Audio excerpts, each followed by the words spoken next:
민사소송, 법원에 소장을 내면 알아서 굴러간다고 생각할 수 있습니다. 그런데 현실은 한 줄의 실수가 재판 전체를 좌우할 수도 있습니다. 오늘 영상에서는 민사재판이 어떻게 흘러가는지, 그리고 재판 중 절대 놓쳐서는 안 될 실전 포인트까지 정리해드리겠습니다. 한번 소송이 시작되면 되돌리기 어렵기 때문에 이 영상이 분명 도움이 되실 겁니다.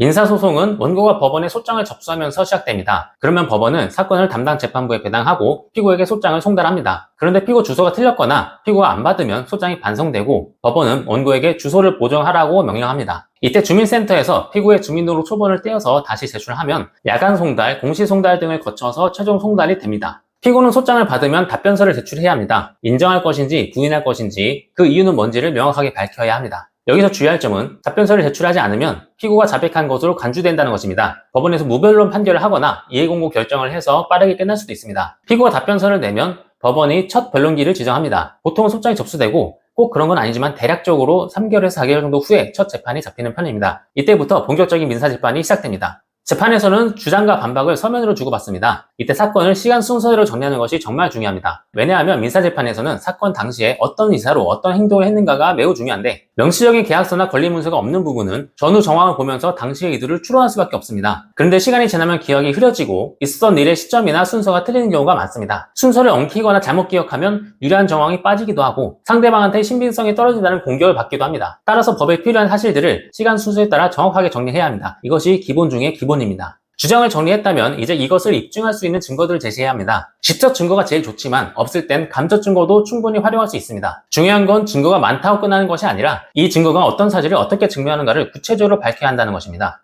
그리고 재판을 하다 보면 새로운 쟁점이 부각되기도 하는데 예를 들어서 계약 해석 문제가 나왔는데 진짜 쟁점은 그 이후에 구도합의라든가 계약의 이행 또는 불이행의 모습이라든가 이런 것들이 뒤늦게 드러나기도 합니다. 그러면 법적 요건 사실과 입증 자료들을 그에 맞게 다시 정리해서 제출해야 합니다. 자료만으로 부족할 때는 증인신문이 필요합니다. 하지만 증인을 부른다고 해서 무조건 유리한 건 아닙니다. 잘못하면 오히려 불리한 영향을 받을 수도 있습니다. 일단 증인이 채택되면 증인신문상을 미리 법원에 제출해야 하고 상대방도 그걸 보고 준비합니다. 여기서 핵심은 증인의 신빙성입니다. 진짜 그 사람이 직접 봤는가, 기억은 정확한가, 자기 생각이 아니라 사실을 말하고 있는가. 반대신문에서는 그 진술을 흔드는 데 초점을 둡니다. 앞뒤가 안 맞거나 기존 자료랑 다르다거나 애매한 표현을 짚어서 증언의 신뢰도를 떨어뜨리는 겁니다. 증인신문까지 끝나면 보통 재판에 막바지입니다. 모든 서면과 증거 제출, 증인신문까지 끝나면 변론이 종결됩니다. 이후에는 새로운 증거는 못 내지만 기존 주장을 정리하는 참고 서면을 제출할 수 있습니다. 판결은 보통 변론 종결 후 1개월 반쯤 뒤에 선고됩니다. 그리고 판결문을 받고 14일 이내에 항소하지 않으면 판결이 확정됩니다. 민사소송은 단기간에 승부가 나는 싸움이 아닙니다. 한 걸음 한 걸음 실수 없이 가야 하는 전략의 싸움입니다. 민사재판에서는 기억의 혼란, 증거의 누락, 절차상의 미비 등이 판결을 완전히 바꿔놓을 수도 있습니다. 소송이 시작되기 전에 전략을 세우고 진행 중에도 전문가를 통해서 순실 점검하는 것이 필요합니다. 제가 블로그와 유튜브에 올리는 사건노트 시리즈에서도 실제 사례들을 바탕으로 한 소송 전략들을 다루고 있으니 관심 있는 분들은 참고해 주시기 바랍니다. 혹시 지금 소송 중이시거나 분쟁이 예상된다면 지금이라도 전문가의 조언을 받아보시길 권합니다. 지금까지 정혜는 변호사였습니다. 끝까지 시청해주셔서 감사합니다.